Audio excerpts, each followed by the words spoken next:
The Garden Party by Katherine Mansfield. And after all, the weather was ideal. They could not have made it a more perfect day for a garden party if they'd ordered it. Windless, warm, the sky without a cloud. Only the blue was veiled with a haze of light gold, as it is sometimes in early summer.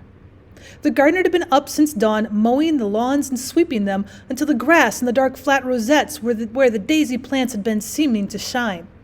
As for the roses, you could not help feeling they understood that roses are the only flowers that impress people at garden parties. The only flowers that everybody is certain of knowing. Hundreds, yes, literally hundreds had come out in a single night. The green bushes bowed down as though they'd been visited by archangels. Breakfast was not yet over before the men came out to put up the marquee. "Where do you want the marquee put, Mother?" "Oh, my dear child, it's no use asking me. I'm determined to leave everything to you children this year. Forget I'm your mother. Treat me as an honored guest." But Meg could not possibly go and supervise the men. She had washed her hair before breakfast, and she sat drinking her coffee in a green turban, with a dark wet curl stamped on each cheek. Jose the butterfly was always coming down in a pilk petticoat and a kimono jacket. "You'll have to go, Laura. You're the artistic one." Away Laura flew, still holding her piece of bread and butter. It's so delicious to have an excuse for eating out of doors. And besides, she loved having to arrange things. She always felt she could do it so much better than anybody else. 4 men in their shirt sleeves stood grouped together in their garden path. They carried staves covered with rolls of canvas, and they had big tool bags slung on their backs. They looked impressive. Laura wished that now she had not gotten the bread and butter, but there was nowhere to put it, and she couldn't possibly throw it away. She blushed and tried to look severe and even a little bit short-sighted as she came up to them. "Good morning," she said, copying her mother's voice, but that sounded so fearfully affected that she was ashamed and stammered like a little girl. "Oh, have you come? Is it about the marquee?" "That's right, miss," said the tallest of the men, a lanky, freckled fellow, and he shifted his tool bag, knocked back his straw hat, and smiled down at her. "That's about it." His smile was so easy and so friendly that Laura recovered. What nice eyes he had, small but such a dark blue. And now she looked at the others. They were smiling too. "Cheer up, we won't bite," their smile seemed to say. How very nice workmen were, and what a beautiful morning. She mustn't mention the morning. She must be businesslike. The marquee. "Well, what about the lily lawn? Would that do?" And as she pointed to the lily lawn with the hand that didn't hold the bread and butter, they turned and they stared in the direction. A little fat chap thrust out his underlip, and the tall fellow frowned. "I don't fancy it," said he. "Not conspicuous enough. You see, with a thing like a marquee," and he turned to Laura in his easy way, "you want to put it somewhere where it'll give you a bang slap in the eye, if you follow me." Laura's upbringing made her wonder for a moment whether it was quite respectful for a workman to talk to her of bangs slap in the eye. But she did quite follow him. "Oh, a corner of the tennis court," she suggested. "Oh, but the band's going to be in one corner." "Gonna have a band, are you?" said another of the workmen. He was pale. He had a haggard look as his dark eyes scanned the tennis court. What was he thinking? "Oh, only a very small band," said Laura gently. Perhaps he wouldn't mind so much if the band was quite small. But the tall fellow interrupted. "Look here, miss, that's the place, against those trees over there. That'll do fine." Against the Caracas. Then the Caraca trees would be hidden, and they were so lovely with their broad gleaming leaves and their clusters of yellow fruit. They were like trees you imagined growing on a desert island, proud and solitary, lifting their leaves and fruits to the sun in a kind of silent splendor. Must they be hidden by a marquee? They must. Already the men had shouldered their staves and were making for the place. Only the tall fellow was left. He bent down, pitched a sprig of lavender, put his thumb and forefinger to his nose, and snuffed up the smell. When Laura saw that gesture, she forgot all about the Caracas in her wonder at him caring for things like that. Caring for the smell of lavender. How many men that she knew would have done such a thing? Oh, how extraordinarily nice workmen were, she thought. Why couldn't she have workmen for her friends rather than the silly boys she danced with and who came to Sunday night supper? She would get on much better with men like these. It's all the fault, she decided, as the tall fellow drew something on the back of an envelope, something that was to be looped up or left to hang of these absurd class distinctions. Well, for her part, she didn't feel them. Not a bit, not an atom. And now there came the chock-chock of wooden hammers. Someone whistled and someone sang out, "Are you right there, matey?" Matey. The friendliness of it, just to prove how happy she was, just to show the tall fellow how at home she felt and how she despised stupid conversations. Laura took a big bright bite of her bread and butter as she stared at the little drawing. She felt just like a work girl. "Laura? Laura, where are you?" "Telephone, Laura," a voice cried from the house. "Coming." Away she skimmed over the lawn and up the path, up the steps and across the veranda and into the porch. In the hall, her father and Laurie were brushing their hats, ready to go to the office. "I say, Laura," said Laurie very fast, "you might just give a squiz at my coat before this afternoon. See if it wants pressing." "Oh, I will," said she. But suddenly she couldn't stop herself. She ran at Laurie and gave him a small, quick squeeze. "Oh, I do love parties, don't you?" gasped Laura. "Oh, rather," said Laurie's warm, boyish voice, and he squeezed his sister too and gave her a gentle push. "Dash off to the telephone, old girl." The telephone. Yes. Oh, yes. "Kitty, good morning, dear." "Come to lunch? Oh, do, dear. Delighted, of course. It'll only be a very scratch meal, just the sandwich crusts and broken meringue shells and what's left over." "Yes, isn't it a perfect morning?" "Your whites? Oh, I certainly should." "One moment, hold the line. Mother's calling." And Laura sat back. "What, Mother? I can't hear." Mrs. Sheridan's voice floated down the stairs. "Tell her to wear that sweet hat she had on last Sunday." "Mother says you're to wear that sweet hat you had on last Sunday."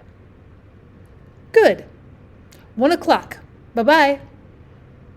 Laura put back the receiver, flung her arms over her head, took a deep breath, stretched, and let them fall. "Huh," she sighed, and the moment after the sigh, she sat up quickly. She was still and listening. All the doors in the house seemed to be open.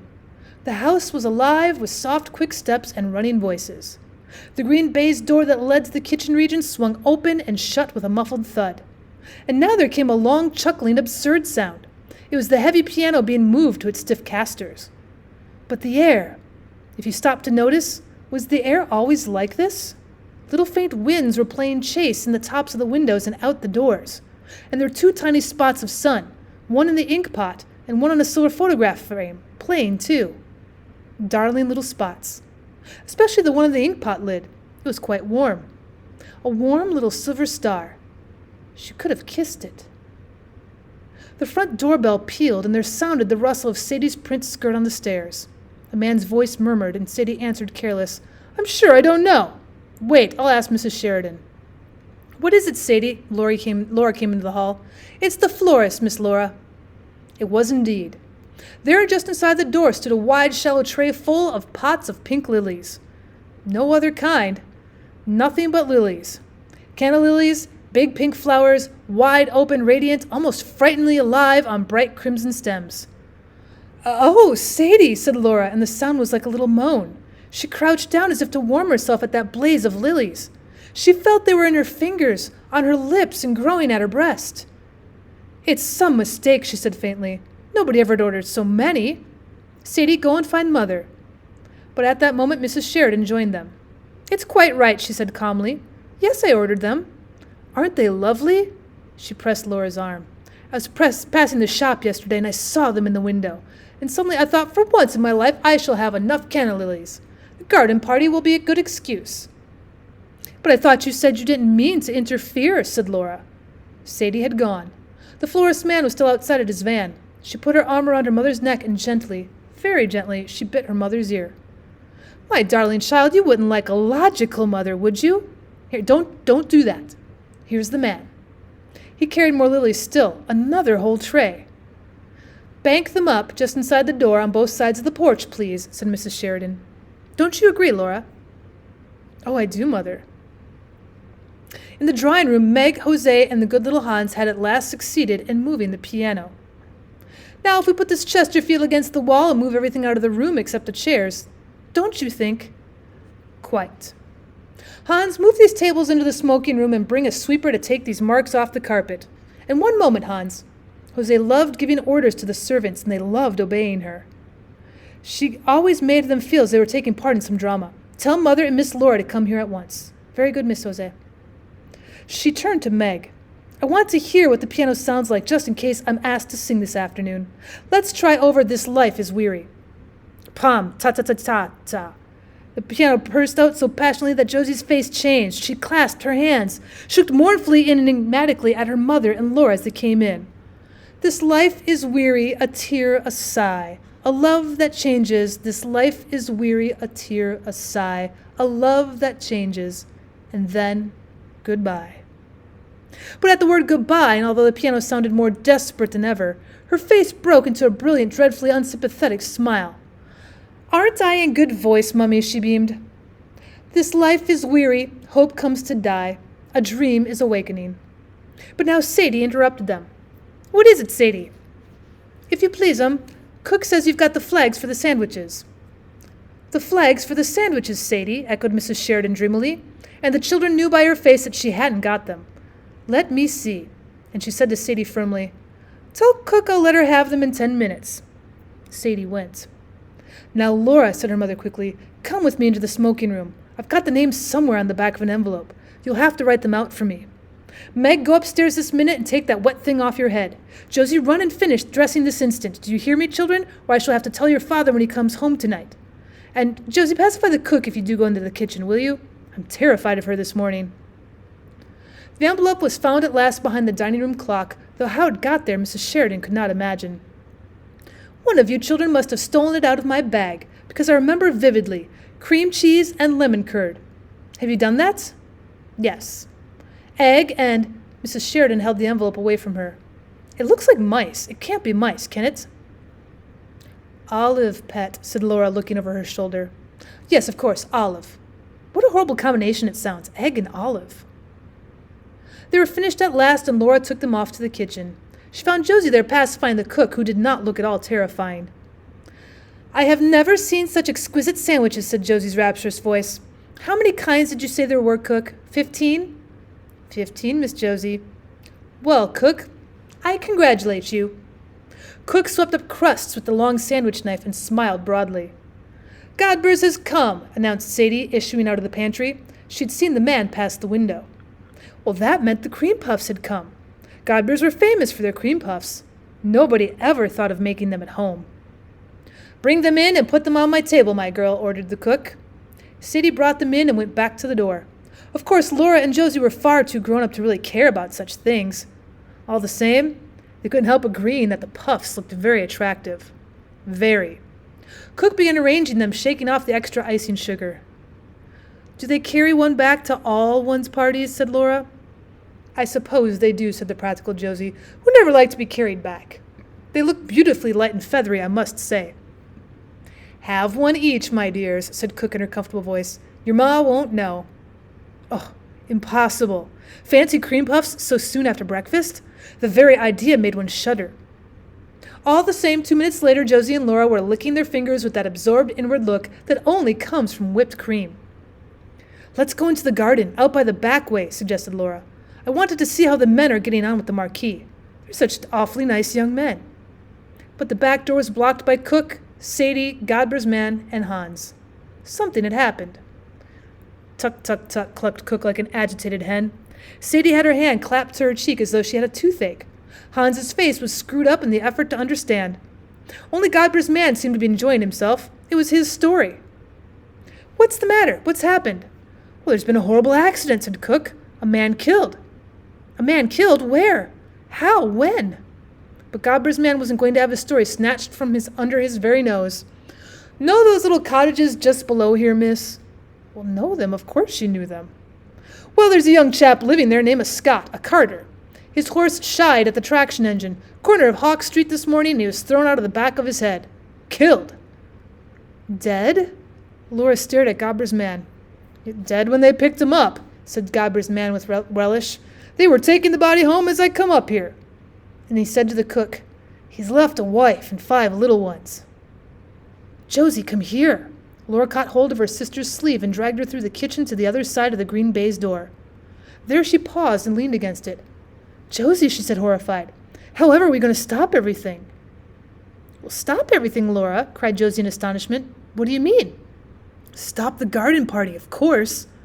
Why did Josie pretend? But Josie was still more amazed. Stop the garden party? My dear Laura, don't be so absurd. Of course we can't do anything of the kind. Nobody expects us to. Don't be so extravagant." "But we can't possibly have a garden party with a man dead just outside the front gates." That really was extravagant, for the little cottages were in a lane to themselves at the very bottom of a steep rise that led up to the house. A broad road ran between. True, they were far too near. They were the greatest possible eyesore, and they had no right to be in that neighborhood at all. They were little mean dwellings painted a chocolate brown. In the garden patches there was nothing but cabbage stalks, sick hens, and tomato cans. The very smoke coming out of their chimneys was poverty-stricken. Little rags and shreds of smoke so unlike the great silvery plumes that uncurled from the Sheridans' chimneys. Washerwomen lived in the lane, and sweeps, and a cobbler, and a man whose house front was studded all over with minute bird cages. Children swarmed. When the Sheridans were little, they were forbidden to set foot out there because of the revolting language and of what they might catch. But since they were grown up, Laura and Laurie on their prowls sometimes walked through. It was disgusting and sordid. They came out with a shudder. But still, one must go everywhere. One must see everything. So through they went.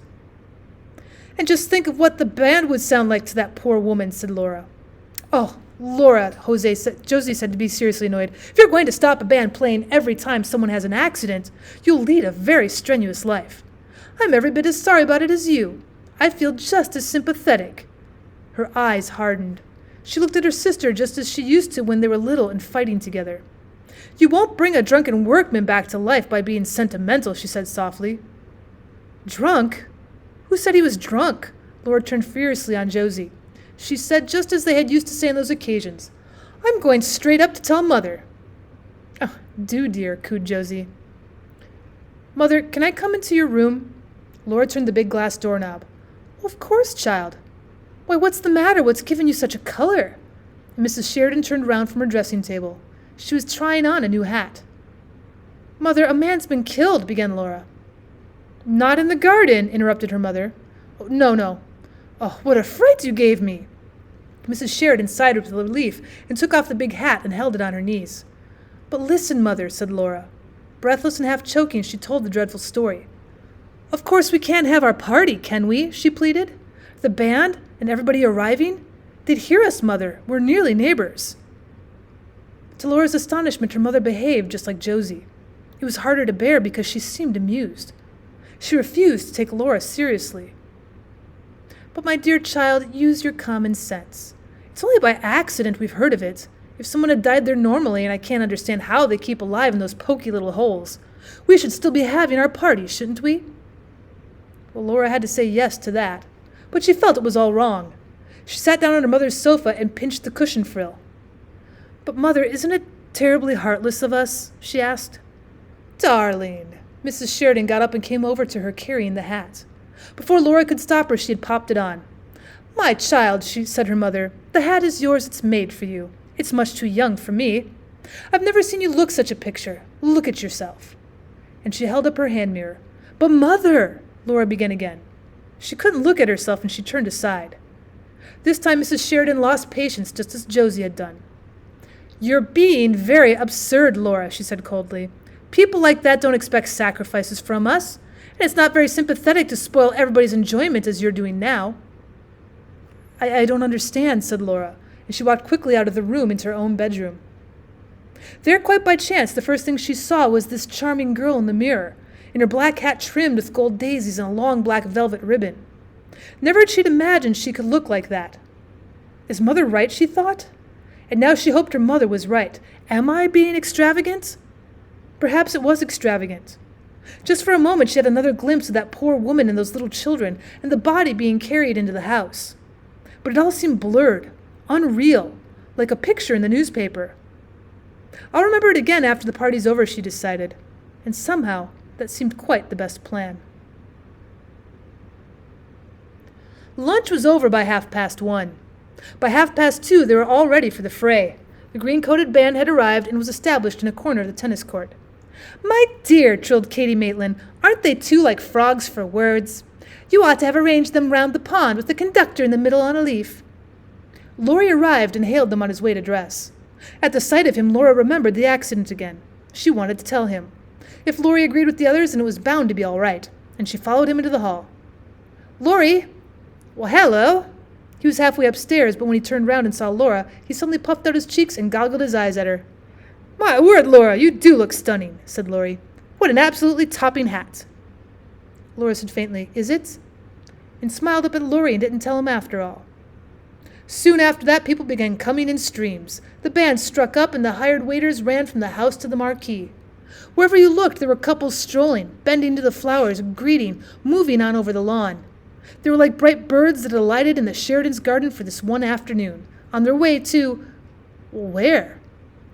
Ah, what happiness it is to be with people who are all happy, to press hands, press cheeks, and smile into eyes. Darling Laura, how well you look. What a becoming hat, child. Laura, you look quite Spanish. I've never seen you so striking. And Laura, glowing, answered softly, Have you had tea? Won't you have an ice? The passion fruit ices are really rather special. She ran to her father and begged him, Daddy, darling, can't the band have something to drink? And the perfect afternoon slowly ripened and slowly faded, slowly its petals closed. Never a more delightful garden party. The greatest success, quite the most. Laura helped her mother with the goodbyes. They stood side by side in the porch till it was all over. All over, thank heaven, said Mrs. Sheridan. Round up the others, Laura. Let's go and have some fresh coffee. I'm exhausted. Yes, it's been very successful, but these parties. Why will you children insist on giving parties? And they all of them sat down in the deserted marquee. Have a sandwich, Daddy dear. I wrote the flag. Thanks. Mr. Sheridan took a bite and the sandwich was gone. He took another.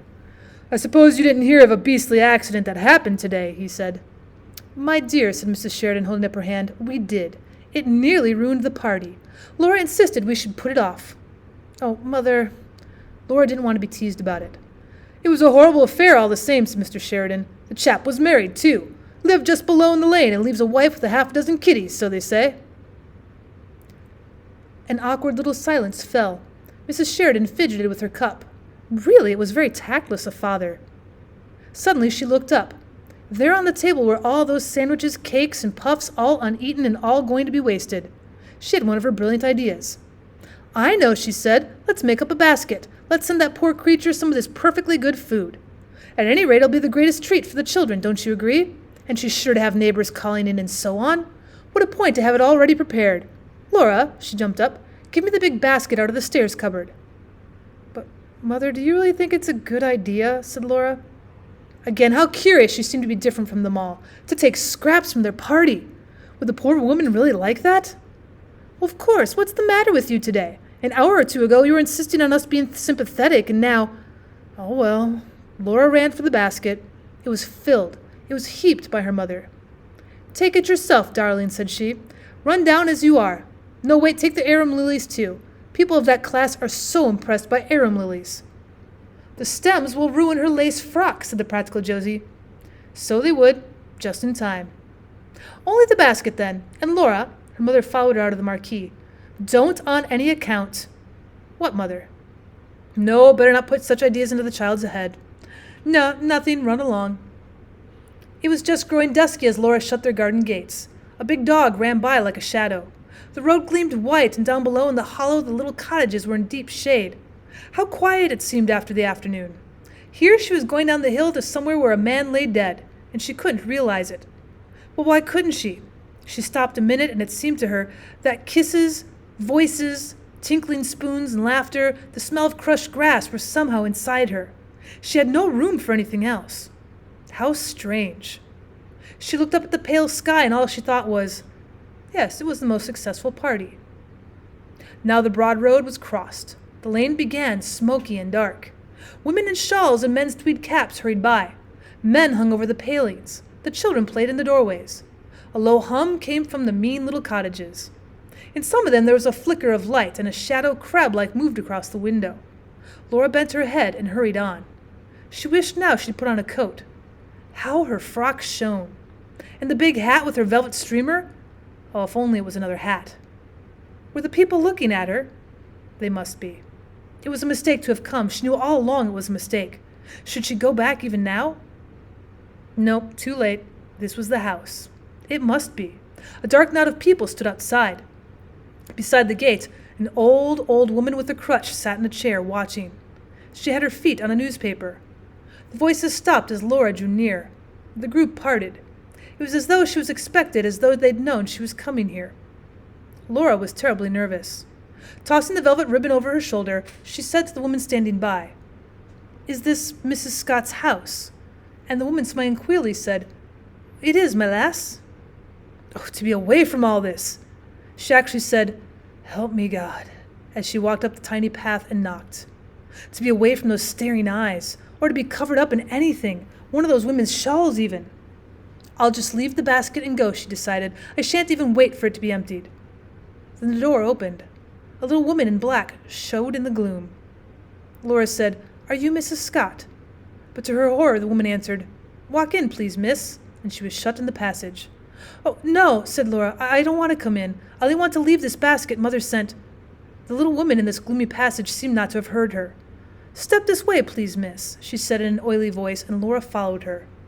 She found herself in a wretched little low kitchen, lighted by a smoky lamp. There was a woman sitting before the fire. "Em," said the little creature who had let her in. "Em, it's a young lady." She turned to Laura. She said meaningly, "I'm her sister, miss. You'll excuse her, won't her?" Oh, but of course," said Laura. Please don't disturb her. I only want to leave." But at that moment the woman at the fire turned round. Her face, puffed up and red with swollen eyes and swollen lips, looked terrible. She seemed as though she couldn't understand why Laura was there. What did it mean? Why was this stranger standing in the kitchen with a basket? What was it all about? And the poor face puckered up again. "All right, my dear," said the other. "I'll thank the young lady." And again she began, "You'll excuse her, miss, I'm sure." And her face, swollen too, tried an oily smile. Laura only wanted to get out, to get away. She was back in the passage and the door opened. She walked straight through into the bedroom where the dead man was lying. "You'd like a look at him, wouldn't you?" said Em's sister, and she brushed past Laura over to the bed. "Don't be afraid, my lass." And now her voice sounded fond and sly, and fondly she drew on the sheet.